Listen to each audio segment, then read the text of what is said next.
Hello, everyone, and welcome to the Stephen King Cast, one man's musings on the works of Stephen King. Once I reviewed each of his works in the chronological order of publication, but Ka is a wheel, it all goes round again, and here I am once more, back at the beginning on a new phase of the journey to examine each of the endings of the works of Stephen King to determine whether or not King deserves his reputation for having an inability to successfully land his endings.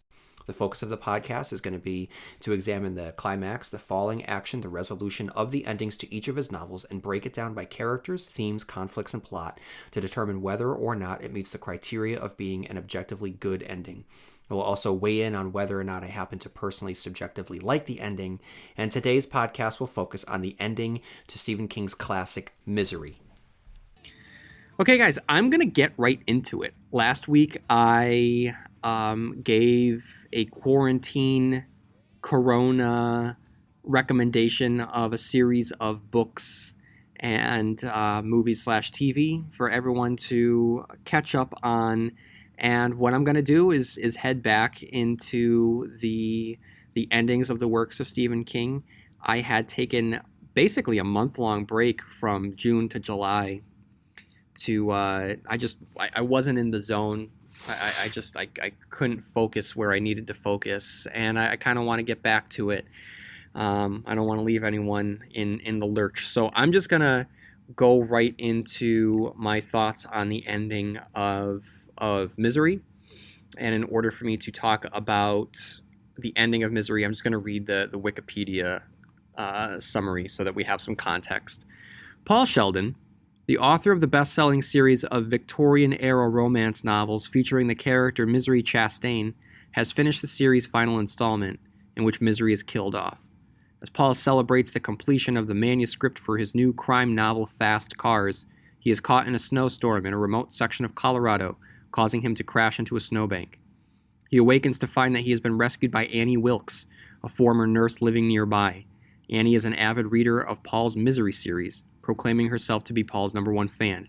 She refuses to take Paul to the hospital, despite his having 2 severely broken legs, nursing Paul herself back using her stockpiled food and an illicit stash of codeine-based painkillers, to which Paul quickly becomes addicted. Paul soon assesses that Annie is mentally unstable. She is prone to trailing off into catatonic episodes and have bouts of unreasonable rage, implying that she suffers from schizophrenia or schizoaffective disorder as well as bipolar spectrum disorder. When Annie learns of Misery's death in the book, she leaves Paul alone in her house for over 2 days, depriving him of food, water, and painkillers.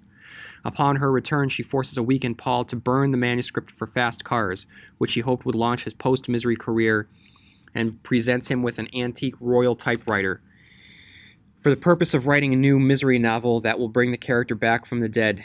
Biding his time, Paul begins his new book, Misery's Return, and allows Annie to read it and fill in the missing ends as he writes. He manages to escape his room in a wheelchair on several different occasions, searching for more painkillers and exploring the house. He discovers a scrapbook full of newspaper clippings suggesting that she is a serial killer who has murdered over 30 people, including a family residing in the same apartment building as hers, her father, a nursing school roommate, elderly and fatally injured patients, a hitchhiker, newborns, the latter resulting in her being tried but acquitted due to insufficient evidence. Meanwhile, Annie grows increasingly depressive and reveals that she knows about Paul leaving his room. She punishes him by cutting off his foot with an axe and cauterizing his ankle with a blowtorch. Later, after Paul complains that the typewriter's T and E keys have broken and refuses to tell Annie how the novel ends before he's written it, she cuts off his thumb with an electric knife. Colorado State Trooper Dwayne Kushner eventually arrives at Annie's house in search of Paul. When Paul attempts to alert him, Annie murders Kushner by running him over with her riding lawnmower and decides that she will shoot both Paul and herself after the novel is finished. While she disposes of the body, Paul manages to steal a can of lighter fluid, which he uses to light the finished manuscript on fire. As Annie attempts to save it, he beats her with the typewriter and they engage in a violent struggle. Paul is finally able to alert the police, who have arrived in search of the dead Officer Kushner. Annie is eventually found dead from her injuries in the barn, apparently on her way to murder Paul with a chainsaw. Paul reveals that he had burned the decoy copy of the manuscript and the real one is unharmed. Returning home to New York, Paul submits Misery's Return to his publisher, which is set to become an international bestseller. Paul suffers frequent nightmares about Annie and continues to have withdrawal from painkillers. He is also becoming an alcoholic with writer's block. Eventually, after his random encounter on the street, Paul gains inspiration to write a new story, weeping for both his shattered life and the joy that he is able to finally write again. Okay, so let's talk about the ending of Misery. So we're going to start with the climax, which is when the state trooper arrives at the house. Paul sees this as his shot at escape, and he murders the state trooper. So this is another example of Paul trying to escape. And this is where things really spiral out of control. The falling action is Paul and Annie having their final battle. The police arrive, discover Annie's dead body, and the resolution is Paul's post-Annie life in New York. And I apologize, guys. This is going to be very short because, as we'll see, I'm simply asking a series of questions, and the answer is pretty clear. That this is, I'm sorry, I'm going to spoil it. Yeah, this is a good ending. And let's talk very briefly about why. And we have to ask ourselves is, for the criteria for a good ending, does it provide an appropriate conclusion to its characters that are consistent with the characters' actions, conflicts, and themes from the book?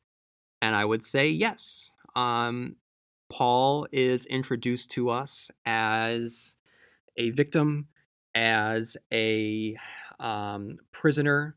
He is drugged up.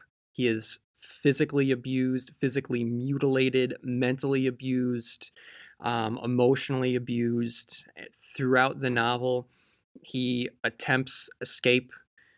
He is thwarted. He is punished. And ultimately, he is able to reclaim his independence and his life by vanquishing the villain, the monstrous warden that has been watching over him and imprisoning him, Annie. So I would say yes, it is a definitely it's a character driven thriller horror. And if we don't feel for the characters, if we are not invested in the characters, it falls flat.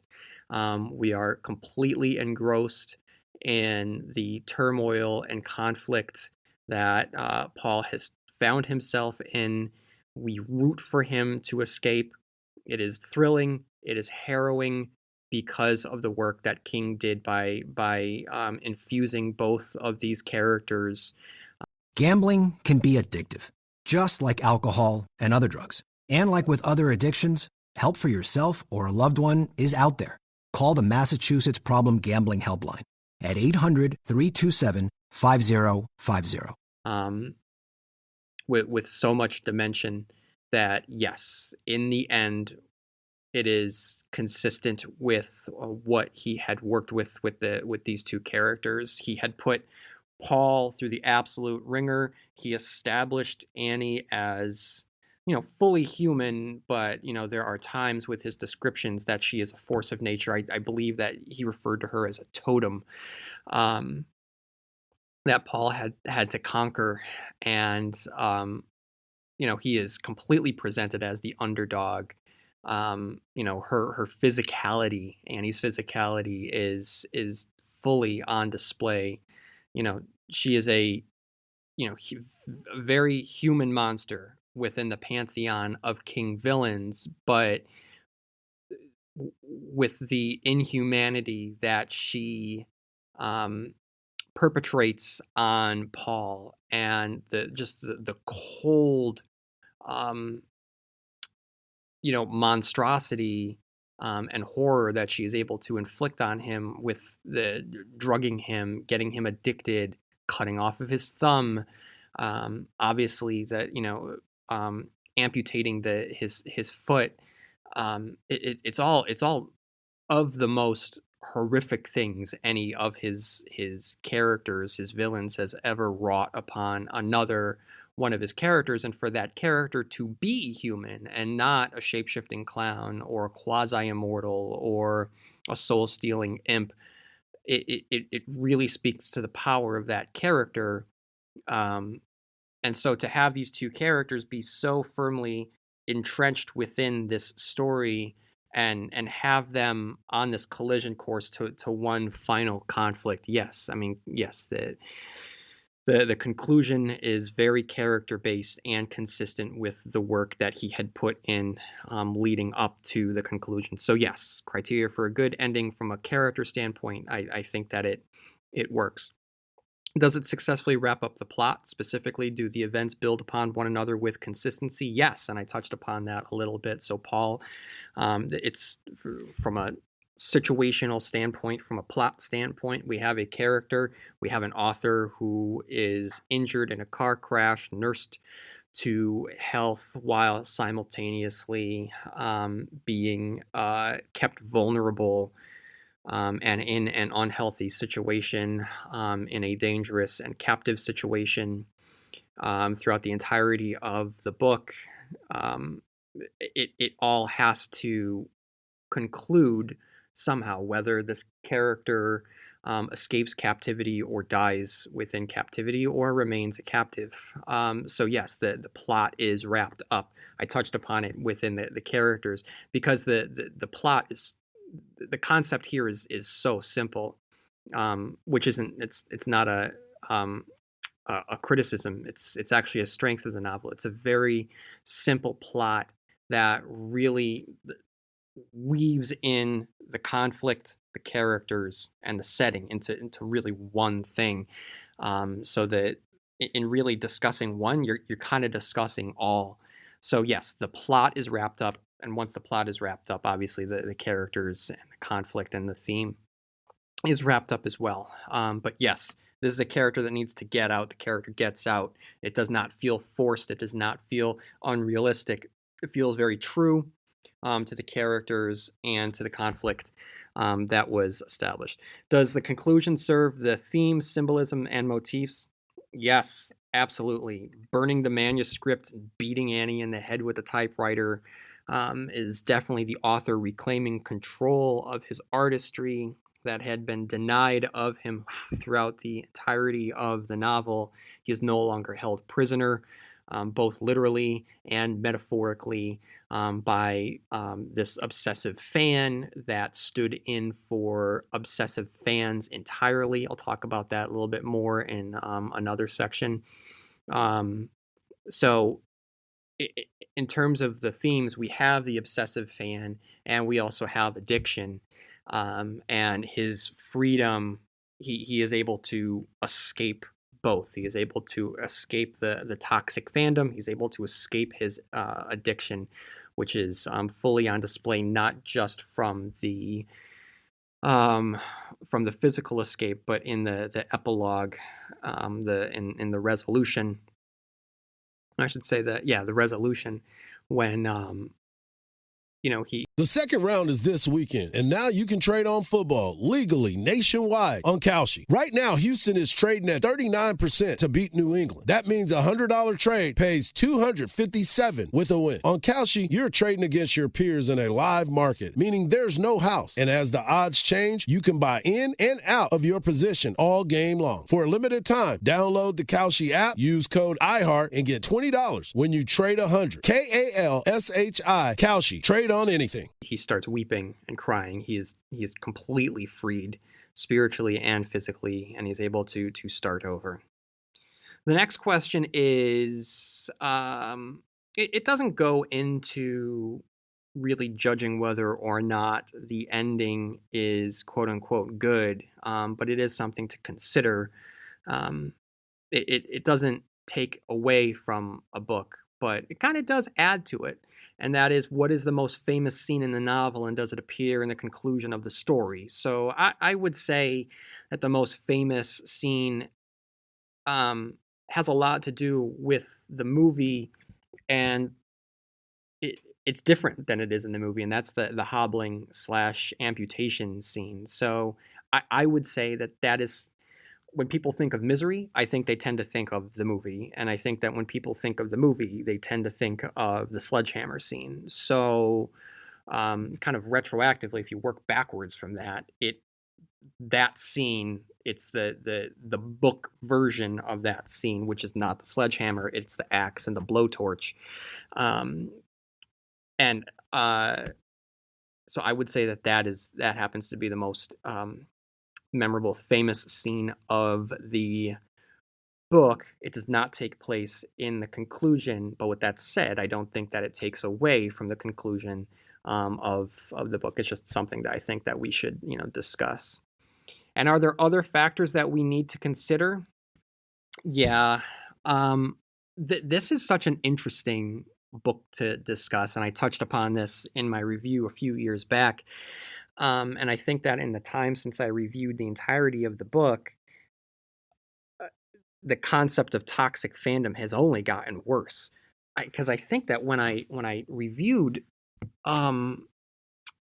when I reviewed the book, I don't know if Star Wars really had become what it has become. Not Star Wars so much as the fandom around Star Wars, which is occupies a massive space online, um, and it's exhausting to navigate.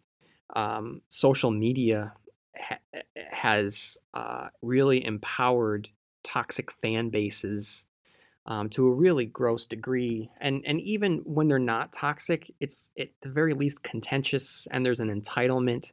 At this day and age, everybody has an opinion, everybody is right. And what's worse about this is that everyone is entitled to having art catered to their whims and their needs. Think about the fact that Zack Snyder is now going to be making the Snyder Cut. For years people have been clamoring for the Snyder Cut as if it's a thing that existed, and then the release the Snyder Cut has led way to it wound up creating a reality that hadn't existed prior to the hashtag, and which is to say that there was this misbelief that this thing existed. There was such demand for it, and then now that thing is going to be made that hadn't existed. And I think that I'm happy for Zack Snyder, who had to exit the project um, under truly awful, terrible circumstances. So I think that this is very cathartic for him. I don't agree with his vision of these characters, um, but it's good for the man who is going to be able to finish this trilogy of sorts that he started. So I'm happy for him, and the cast seems really into it, and they all seem to believe in Zach, and that's great. It's great stuff. Again, I said that I don't agree with this particular interpretation of the characters. My concern really with the Snyder cut, so to speak, has less to do with that interpretation as it has to do with a component of fandom that was just nasty about it. Some people just happen to like the Snyderverse, which is cool, but some people are just, like I said, just really, really gross about it, and just pure, just very contentious about it. Star Wars, obviously, uh, controversy and criticism within the world of Star Wars isn't anything new. Dating back to Return of the Jedi, following up Empire Strikes Back, there was a lot of, criticism around Ewoks for sure, but people generally were still happy. We started seeing a lot more criticism with the prequels, and that's when people really started showing their displeasure of Star Wars, which really grew once Disney acquired the rights to Star Wars. And then there was a contingent of people that are just so adamant against Disney Star Wars, who had really embraced the expanded universe, which no longer existed, and their vocalization around that displeasure kind of got nasty. There was criticism, towards The Force Awakens, for it being derivative, but that's valid and that doesn't really harm anyone. But then The Last Jedi occurred, and that's when things got awful, where Kelly Marie Tran was, verbally and personally attacked um, in just completely unacceptable ways, and that's just one component. And then there's an entitlement to the characters where this where the way that Luke Skywalker is depicted, the way that the Star Wars universe was presented, that just got it's people weren't responding to the movie as art, but as more along the lines of a toy that they had held in their hands for their entire lives and refused to let anyone else play with that toy. So we're seeing a lot of it there. We're seeing it currently. Spoiler alert for The Last of Us 2. Honestly, spoiler alert. The characters depicted within The Last of Us 2 run afoul to what we want of those characters. The Ellie and Joel relationship in The Last of Us makes that game a singular gaming experience, the likes of which I've never had before. If you talk to most people about The Last of Us, it's a high bar video gaming experience. It's beautiful, it's wonderful, it's harrowing. And if it weren't for how we felt about The Last of Us 2 could not be as effective as it is. I finished it last weekend, and it's incredible. It puts you through the ringer by design. And it just goes back to the intent of art. You're not supposed to always like it. You're not supposed to always enjoy it. Spoiler alert for the Dark Tower series. You're not supposed to quote unquote like the ending or the last book. You're supposed to feel put through the ringer. And you're supposed to feel put through the ringer with The Last of Us 2. But because there are people out there that don't believe in that, and because we have the platform to vocalize our displeasure at all times without necessarily thinking that through, without thinking through the reasons why we feel that displeasure in the first place, and thinking through the reasons about whether or not vocalizing our displeasure is the right thing to do, things get awful. So the actress that plays Abby in The Last of Us 2 is being attacked. And so all of this is just a long way of saying that toxic fandom has always existed. It existed when Stephen King wrote Misery, and Annie Wilkes is very much the stand-in for toxic fandom. And I would say that in the last few years, it's gotten worse. If not, it's definitely not getting better. And every day that goes on, I think that it gets a little bit worse and gets a little bit worse. So I think that that's something that we need to consider when we're talking about Misery. So with all of that said, there's two questions that I'm going to ask. Do I like the ending? This is a subjective question that has no bearing on whether or not it is quote unquote good. Do I like the ending of Misery? Yes, I like the ending of Misery. But most importantly, based on the questions that I had asked, is it a good ending? And I would say yes. Objectively speaking, from a character standpoint, from a plot standpoint, from a conflict standpoint, from a thematic standpoint, yes, it's good. It's a good ending. Which brings us our tallies. Let's look at our tallies. So far, I've discussed 15 endings, and I like 15 of the endings.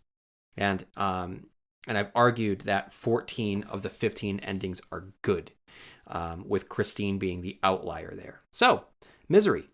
It's a good ending. It's a good book. It's a good ending. So far, I don't think that Stephen King is really worthy of the rap that he gets for the reputation that he has for not being able to stick an ending. All right, guys, that's all that I got for this week. If you have any time on your hands, leave a review on Apple Podcasts. You can follow me on Facebook, on TikTok, on Instagram, on Blue Sky. And as always, please write in your thoughts to the Stephen King Cast. Sorry, not the. Write in your thoughts to stephenkingcast@yahoo.com. And may you have long days and pleasant nights, and I'll see you here next week where MOON spells Stephen King Cast.